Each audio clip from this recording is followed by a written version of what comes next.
आज शुक्रवार के दिन आप सुनिए संतोषी माता की व्रत कथा।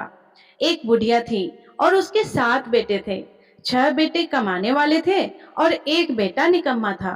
बुढ़िया माँ 6 पुत्रों की रसोई बनाती, भोजन कराती और पीछे से जो कुछ बचता वह 7वें पुत्र को दे देती।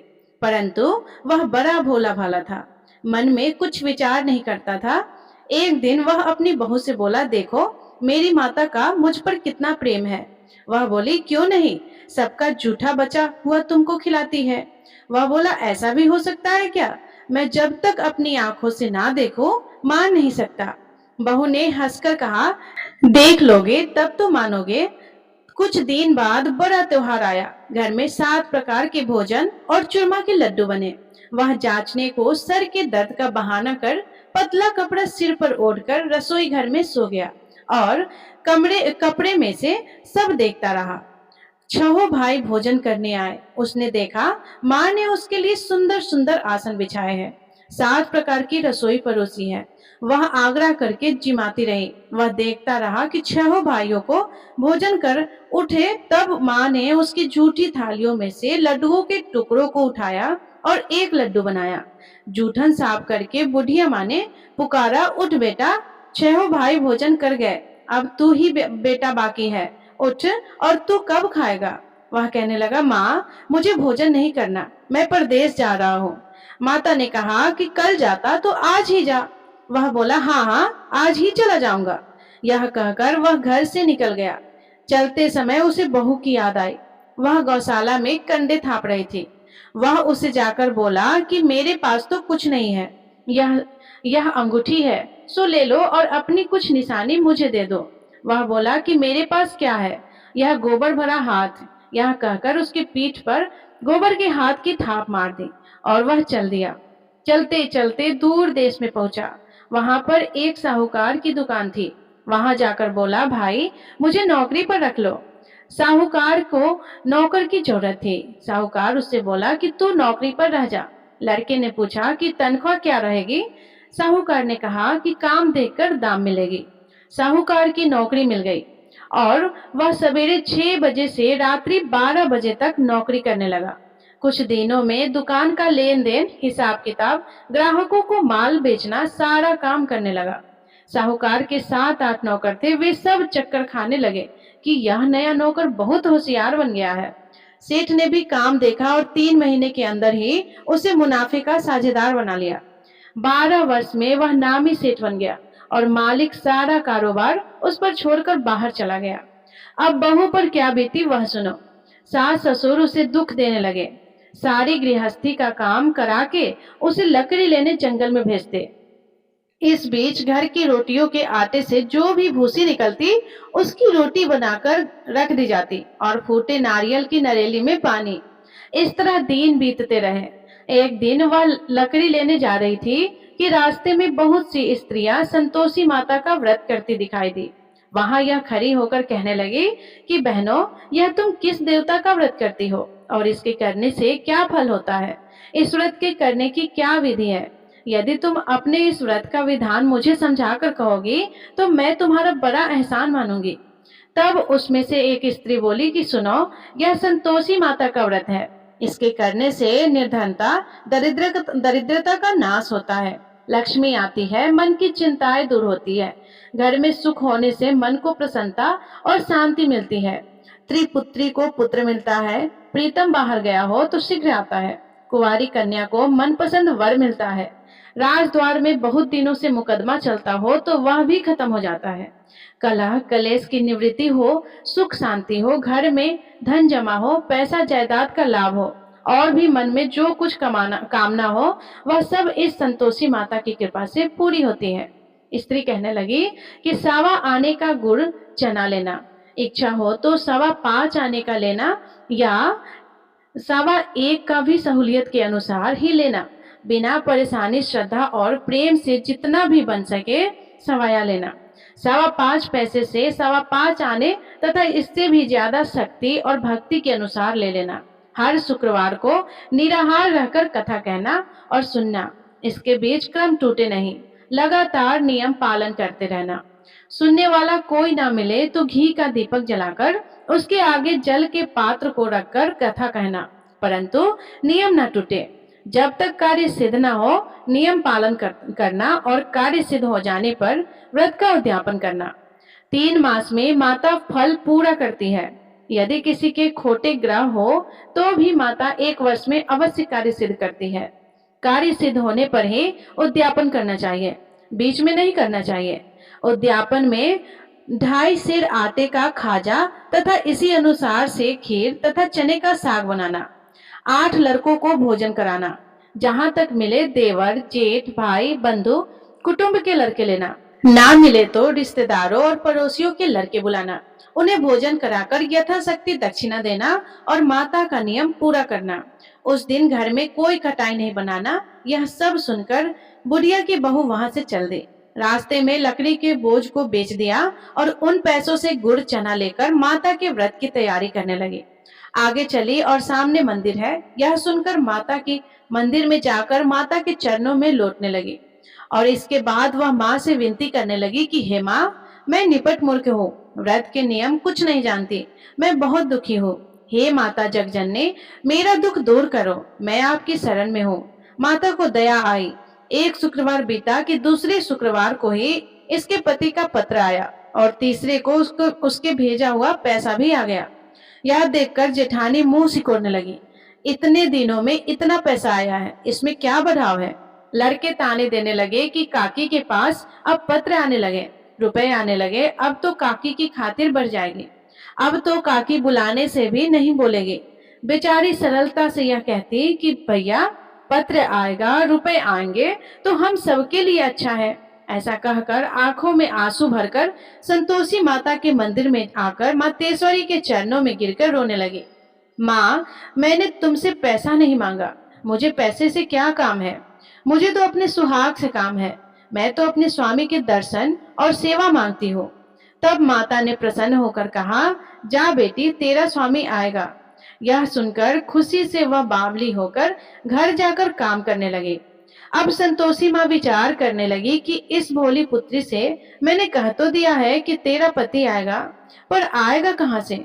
वह तो इसे स्वप्न में भी याद नहीं करता है।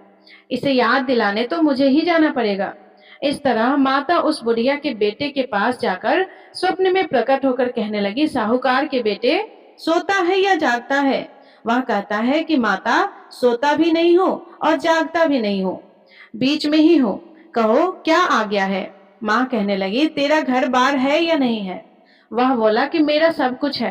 माता, मेरे पास माँ बाप भाई बहन बहू क्या की कमी है। माँ बोली, पुत्र, तेरी घरवाली कष्ट उठा रही है, माँ बाप उसे दुख दे रहे हैं, वह तेरे लिए तरस रही है, तू उसकी सूध ले। वह बोला, हाँ माता, यह तो मुझे मालूम है, परंतु जाऊं कैसे। परदेश की बात है, लेन देन का कोई हिसाब नहीं है, कोई जाने का रास्ता नजर नहीं आता, कैसे चला जाऊं। माँ कहने लगी कि मेरी बात मान, सवेरे नहा धोकर संतोषी माता का नाम लेकर घी का दीपक जलाकर दंडवत कर दुकान पर जा बैठना। देखते ही देखते तेरा लेन देन चुक जाएगा, जमा माल बिक जाएगा और साझ होते होते धन का ढेर लग जाएगा।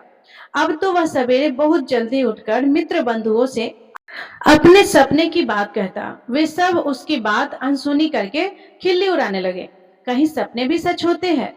एक बूढ़ा बोला कि देख भाई, मेरी बात मान, इस तरह साच झूठ कहने के बदले देवता ने जैसा कहा है वैसा ही करना, तेरा क्या जाता है। अब बूढ़े की बात मानकर वह नहा धोकर संतोषी माता को दंडवत कर घी का दीपक जलाकर दुकान पर जा बैठता है। थोड़ी देर में वह क्या देखता है कि देने वाले रुपये लाए, लेने वाले हिसाब लाए। कोठे में भरे सामानों के खरीदार नगद में सौदा करने लगे। शाम तक धन का ढेर लग गया। मन में माता का नाम लेकर प्रसन्न होकर घर जाने के वास्ते गहना कपड़ा सामान खरीदने लगा। यहाँ के काम से निपट घर को रवाना हुआ। उधर बहू बेचारी जंगल में लकड़ी लेने जाती है। लौटते वक्त माता जी के मंदिर पर विश्राम करती है। वह तो उसका रोज रुकने का स्थान ही था। दूर धूल हो रही उड़ती देखकर वह माता से पूछती है, हे माता, यह धूल कैसी उड़ रही है। माँ कहती है कि हे पुत्री, तेरा पति आ रहा है। अब तू ऐसा कर, लकड़ियों के 3 बोझ बना ले, एक नदी के किनारे रख, दूसरा मेरे मंदिर पर और तीसरा अपने सिर पर रख। तेरे पति को लकड़ी का गट्ठा देकर मोह पैदा होगा। वह यहाँ रुकेगा, नाश्ता पानी बनाकर खाकर माँ से मिलने जाएगा। तू लकड़ी का बोझ उठाकर जाना और बीच चौक में गट्ठर लाकर 3 आवाजें जोर से लगाना। लो सासू जी, लकड़ियों का गट्ठर लाई हूँ, भूसे की रोटी दो, नारियल के खोपरे में पानी दो, आज कौन मेहमान आया है। माँ की यह बात सुनकर वह बहुत अच्छा माताजी कहकर प्रसन्न मन से होकर लकड़ियों के 3 गट्ठे ले आई। एक नदी के तट पर, एक माता के मंदिर पर रखा और इतने में ही वह मुसाफिर आ पहुंचा। सूखी लकड़ी देखकर उसकी इच्छा हुई कि अब यहीं निवास करे और भोजन बनाकर खा पीकर गांव जाए। इस प्रकार भोजन बनाकर विश्राम कर लेकर गांव को गया। उसी समय बहू सिर पर लकड़ी का गट्ठा लिए आती है। उसे आंगन में डालकर जोर से 3 आवाज देती है। लो सासू जी, लकड़ी का गट्ठर लो, भूसे की रोटी दो, नारियल के खोपरे में पानी दो, आज कौन आया है। यह सुनकर उसकी सास अपने दिए हुए कष्टों को भुलाने हेतु कहती है, बहू ऐसा क्यों कहती हो, तेरा मालिक ही तो आया है, बैठ मीठा भात खाकर कपड़े गहने पहन। इतने में आवाज सुनकर उसका स्वामी बाहर आता है और अंगूठी देखकर व्याकुल हो जाता है। माँ से पूछता है कि माँ यह कौन है। माँ कहती है, बेटा यह तेरी बहू है, आज 12 वर्ष हो गए, जब से गया है तब से सारे गांव में जानवर की तरह भटकती फिरती है, काम काज कर घर का कुछ नहीं करती, 4 समय आकर खा जाती है। अब तुझे देखकर भूसे की रोटी और नारियल के खोपरे में पानी मांगती है। वह लज्जित होकर बोला, ठीक है माँ, मैंने इसे भी देखा और तुम्हें भी, अब मुझे दूसरे घर की चाबी दे दो, मैं उसमें रहूंगा। माँ बोली कि ठीक है बेटा, जैसी तेरी मर्जी। यह कहकर माँ ने चाबी का गुच्छा उसे दे दिया। उसने लेकर दूसरे कमरे को खोलकर सारा सामान जमाया और एक दिन में ही वहां राजा के महल जैसा ठाट बाट बन गया। अब क्या था, वह सुख भोगने लगी। इतने में अगला शुक्रवार आया। उसने अपने पति से कहा कि मुझे माता का उद्यापन करना है। उसका पति बोला कि बहुत अच्छा, कर लो, अपनी खुशी से यह भी कर लो। तुरंत ही वह उद्यापन की तैयारी करने लगी। जेठ के लड़के को भोजन के लिए कहने लगी। उसने मंजूर किया, परंतु पीछे जेठानी अपने बच्चों को सिखाती है, देखो भोजन के समय सब लोग खटाई मांगना, जिससे इसका उद्यापन पूरा ना हो। लड़के खाना खाने आए, खीर पेट भर करके खाए, परंतु बात याद आते ही कहने लगे कि हमें कुछ खटाई खाने को दो, खीर खाना हमें नहीं भाता। यह देखकर अरुचि होती है। बहू कहने लगती है कि खटाई किसी को नहीं दी जाएगी, यह तो संतोषी माता का प्रसाद है। लड़के उठकर खड़े हुए और बोले, पैसे ही दे दो। बहू बोली कि बहू भोली भाली थी, कुछ जानती नहीं थी, सो उन्हें पैसे दे दी। लड़के उसी समय उठकर इमली लेकर खाने लगे। यह देखकर बहू पर माता ने कोप किया। राजा के दूत उसके पति को पकड़कर ले गए और जेठ जेठानी मनमाने खोटे वचन कहने लगे। लूट लूट कर धन इकट्ठा कर लाया था, सो राजा के दूत उसे पकड़ ले गए हैं। अब सब मालूम हो जाएगा जब जेल की रोटी खाएगा। बहू से यह वचन सहन नहीं हुआ। रोती रोती माता के मंदिर में गई और बोली, हे माता, तुमने यह क्या किया, हंसाकर क्यों रुलाती हो। माता बोली, पुत्री, तूने उद्यापन करके मेरा व्रत भंग किया है, इतनी जल्दी सब बातें भूल जाती हो। वह कहने लगी, माता भूली तो नहीं हूँ, ना कुछ अपराध किया है, मुझे तो लड़के ने भूल में डाल दिया था, मैंने भूल से उन्हें पैसे दे दिए, मुझे क्षमा करो माँ। माँ बोली कि ऐसी भी कहीं भूल होती है। वह बोली, माँ मुझे माफ कर दो, मैं फिर तुम्हारा उद्यापन करूंगी। माँ बोली, अब भूल मत करना। वह बोली कि अब भूल नहीं होगी माता, अब बताओ वे कैसे आएंगे। माँ बोली कि जा पुत्री, तेरा मालिक तुझे रास्ते में ही मिल जाएगा। वह निकली, रास्ते में पति आता मिला तो उसने पूछा कि तुम कहाँ गए थे। वह कहने लगा, इतना धन जो कमाया है उसका टैक्स राजा ने मांगा था, वह भरने गया था। वह प्रसन्न होकर बोली, अच्छा हुआ, अब घर चलो। कुछ दिन बाद फिर शुक्रवार आया तो वह बोली, मुझे माता का उद्यापन करना है। पति ने कहा कि कर लो। वह फिर सेठ के लड़कों से भोजन को कहने लगी तो जेठानी ने 1-2 बातें सुनाई और लड़के को सिखा दिया कि तुम पहले ही खटाई मांग लेना। लड़के कहने लगे कि हमें खीर खाना नहीं भाता, कुछ खटाई खाने को दो। तो बहू बोली कि खटाई खाने को तो नहीं मिलेगी, खाना हो तो खाओ। यह कहकर ब्राह्मणों के लड़के लाकर भोजन कराने लगे। यथाशक्ति दक्षिणा की जगह एक एक फल उन्हें दिया। इससे संतोषी माता प्रसन्न हुई। माता की कृपा होते ही 9वें मास उसको चंद्रमा के समान सुंदर पुत्र प्राप्त हुआ। वह पुत्र को लेकर प्रतिदिन माता जी के मंदिर को जाने लगे। माँ ने सोचा कि यह रोज आती है, आज क्यों न मैं इसके घर चलूं, इसका आसरा देखूं तो सही। यह विचार कर माता ने भयानक रूप बनाया।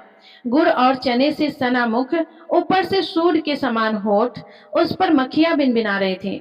दहलीज में पैर रखते ही उसकी सास चिल्लाई, देखो कोई चुड़ैल डाकनी चली आ रही है, लड़को इसे भगाओ नहीं तो किसी को खा जाएगी। लड़के डरने लगे, चिल्लाकर खिड़की बंद करने लगे। बहू रोशनदान में से देख रही थी। प्रसन्नता से पगली होकर चिल्लाने लगी कि आज मेरी माता मेरे घर आई है। यह कहकर बच्चे को दूध पिलाने से हट जाती है। इतने में सास का क्रोध फूट पड़ा। वह बोली कि इसे देखकर कैसे उतावली हुई हो, जैसे जो बच्चे को पटक दिया है। इतने में माँ के प्रताप से जहां देखो वहां लड़के ही लड़के नजर आने लगे। बहू बोली कि माँ जी, मैं जिन माता का व्रत करती हूँ, यह वह संतोषी माता है। इतना कहकर झट से सारे घर के किवाड़ खोल देती है और सबने माता के चरण पकड़ लिए और विनती कर कहने लगे, हे माता, हम मूर्ख है, अज्ञानी है, तुम्हारे व्रत की विधि हम नहीं जानते। तुम्हारा व्रत भंग करके हमने बहुत बड़ा अपराध किया है। हे माता, बहू को जैसा फल दिया वैसा सबको देना। जो भी यह कथा पढ़ेगा या सुनेगा उसके सभी मनोरथ को पूर्ण करना। प्रेम से बोलिए संतोषी माता की जय। प्रिय श्रोताओं, आइए अब सुनते हैं संतोषी माता की आरती। ओम जय संतोषी माता, मैया जय संतोषी माता, अपने सेवक जन की, अपने सेवक जन की सुख संपत्ति दाता। जय संतोषी माता, सुंदर चीर सुनहरी माँ धारण कीनो, हीरा पन्ना दमके तन श्रृंगार लियो। जय संतोषी माता, गिरु लाल छटा छवि वदन कमल सोहे, वदन कमल सोहे, मंद हसत करुणा में, मंद हसत करुणा में, त्रिभुवन जन मोहे। जय संतोषी माता, स्वर्ण सिंहासन बैठी, चवर दुरे प्यारे, मैया चवर दुरे प्यारे, धूप दीप मधुमेवा, धूप दीप मधुमेवा, भोग धरे न्यारे। ओम जय संतोषी माता, गुड़ और चना परम प्रिय, माँ संतोष कियो, संतोषी कहलाई, संतोषी कहलाई, भक्तन वैभव दियो। जय संतोषी माता, शुक्रवार प्रिय मानते, आज दिवस सोही, मैया आज दिवस सोही, भक्त मंडली छाई, कथा सुनत मोही।